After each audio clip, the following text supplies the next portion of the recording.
niki terkait dengan wujud kanthi slamet Kang sekabehane titik. Niki banyak teman-teman yang mengkaji tentang dawuh Kang Sito itu. Soalnya wujud kanthi slamet sekabehane titik itu kan bukan sembarangan orang yang bisa membenar itu. Banyak yang itu kan yang tanya asal-usul dari tembung itu kan. Luluh swara lugu kuasa kang kuasa nguasani urip-uripe swara kang mudhuna wujud-wujude kuasa kang netepi adil duduhe kuasa kang kuasa mudhuna utuh-utuhe swara temeka tentrem wujudna kabeh uripe utuhe swara nekani titik duduhe kuasa nemoni tentrem duduhe laku lungguhna swara nekani adil dulur-dulur swaraku adil bahasaku adil duduhe adil tatanane adil tondo tatanane adil, adile dari pribadi tentrem. Saudaraku, pada kesempatan siang hari ini Kang Sito mau menjabarkan tentang apa yang ditanyakan sedulur-sedulur kita. Dalam kesempatan ini Mas Indro Kartiko dan Mas Warsito menjembatani untuk supaya mendapatkan jabaran tentang wujud kanthi slamet sakabehane titik.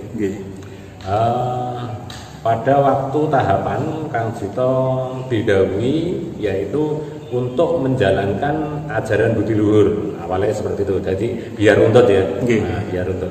Kang Sito didhawuhi untuk menjalankan ajaran budi luhur. Nah, ajaran budi luhur di situ Kang Sito sempat bertanya-tanya apa yang disuarakan kuasa kepada Kang Sito atau yang didhawuhkan atau yang diberikan Kang Sito sempat tanya apa makna dari budi luhur itu. Ketika Kang Sito tanya seperti itu, Kang Sito dikasih 3 kata ini, yaitu simbol napas 3 dan 1. Jadi Kang Sito didhawuhi seperti ini, kuasaku kue utuhno sejatine wujud. Dawuh seperti itu. Nah, ojo goroh, kudu jujur, ojo dendam, utuhe ojo sombong. Napas 3 kali, terus yang napas 1 kali adilnya dari pribadi, ya. Terus di situ dikuasakan kata wujud kanthi selamat, awalnya seperti itu, ya kan. Terus tahapan berapa tahun disuruh menambah sekabehane. Setelah berapa tahun lagi ditambah titik. Jadi nggak langsung kata-kata itu langsung wujud kanthi slamet sakabehane titik, enggak seperti itu. Bertahap. Jadi Kang Sito pertama menerima dawuh ini, jangan bohong. Ya, kalau bahasa Jawa kan ojo goroh ya. Jangan bohong, terus harus jujur, jangan dendam atau jangan coba. Ini tiga langsung. Ya, tiga-tiganya ini langsung, ya. Terus adilnya diri pribadi itu. Nah, setelah itu baru wujud kanthi slamet. Nah, seperti itu. Nah, Kang Sito diberikan penjabaran seperti ini. Mapane atau tepate dari jabaran wujud kanthi slamet sakabehane titik itu seperti ini. Wujud, ya kan? Wujud pertama ini adalah atas kuasa yang menguasakan hidup atau uripe ucapan, ya kan? Jadi kita ini harus bisa jumbuh atau nyampe ke utuh itu sendiri yang memasakkan ucapan ini, ya kan. Maka di situ kita harus bisa nyambung dengan kata wujud, karena wujud itu adalah utuh sejati sendiri yang menguasa. Atau kan gini, saman bisa ngomong, ya kan, saman bisa ngomong itu kita harus tahu dari mana. Ya, kita harus tahu dari mana, siapa yang menyampai itu. Kok sama bisa ngomong itu siapa yang menyampai. Nah, itu harus tahu runtutannya gitu. Itu kan yang perlu dikaji. Nah, yang perlu dikaji, ya kan. Maka ada kata wujud, ya kan. Ya, ada kata wujud. Di situ tidak hanya sekedar sekedar mengucapkan wujud, enggak. Tapi di situ waktu itu Kang Sito disuruh lerem, ya kan, sampai berapa bulan gitu. Dari disuruh lerem itu benar-benar ibaratnya tensi yang awalnya 100 itu harus turun lagi sampai titik 0. Itu baru dijabarkan yang namanya wujud. Nah, wujud itu adalah utuh yang menguasakan hidup kita itu. Jadi kita harus ketemu. Kita harus ketemu dengan kesejatian. Itu. Nah, ketemu dengan kesejatian di situ kalau kita di pewayangan Dewa Ruci ya. Jadi Brantosena atau Werkudara masuk ke segoro ya, ke dasar laut. Pewayangan kan seperti itu, ketemu Dewa Ruci. Sama. Jadi ketika kita tensi dhuwur, ego yang tinggi itu, kita harus menekan, harus turun terus sumeleh sampai benar-benar. Nah, pada saat itulah Kang Jito ketemu tahapan-tahapan yang seperti ini. Ketika Kang Jito ini nggak apa-apa ya, jangan seperti ini. Jadi Kang Jito taunya tahapan-tahapan itu seperti ini. Pertama itu disuruh diam. Ini. Diam ini nggak ketemu apa-apa. Terus bertanyalah dalam kejiwaan Kang Jito. Terus kalau diam seperti ini apa yang ditemui? Nggak ada apa-apa, ya kan? Terus setelah nggak ketemu apa-apa, akhirnya berapa saat kemudian Kang Jito disuarai ini.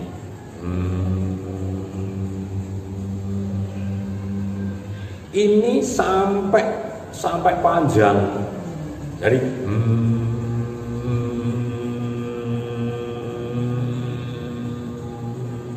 jadi ini sampai benar-benar mentok, notok pol. Itu suara dengan kuasa ya, dengan kuasa yang menguasakan itu Kang Jito itu. Oh, itu dawuh pertama. Pertama diam kan Kang Jito nggak ngerti ketemu apa di situ karena nggak ada apa-apa, gitu maksudnya. Terus di situ bertanyalah dalam kejiwaan, kok rakrungu kok nggak dengar apa-apa, kok nggak ada apa-apa. Terus apa yang mau sampaikan? Nah, terus akhirnya dikasih suara.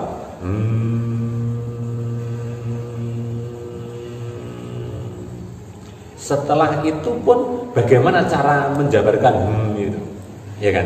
Bingung juga kan Kang Jito. Nek sampean nggak ngerti ya, sampean sudah bisa menjabarkan apa belum? Nggak ngerti Kang Jito. Tapi Kang Jito sendiri waktu itu bingung. Jabarnya piye? Tanya lagi dalam kejiwaan.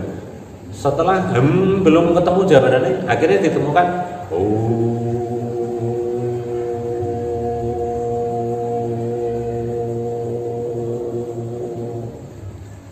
Saat itulah Kang Jito akhirnya agak-agak mengerti.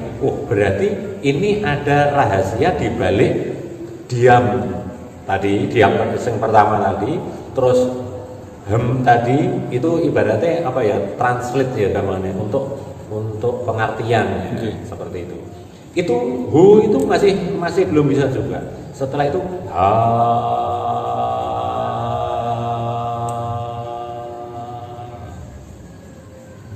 ada hu, ada ha. Kang Jito teringat masa lalu. Ketika Kang Jito masih dalam perjalanan, banyak dari orang-orang winasis yang mengajarkan kalau keluar napas ha, kalau masuk hu. Kadang ada yang masuk ha, keluar hu, kan seperti itu. Berarti iki hubungannya dengan napas. Kang Jito kesimpulannya. Tapi di situ belum ada penjabaran. Ya kan? Sampai disitulah ketemu tembung atau kata ha.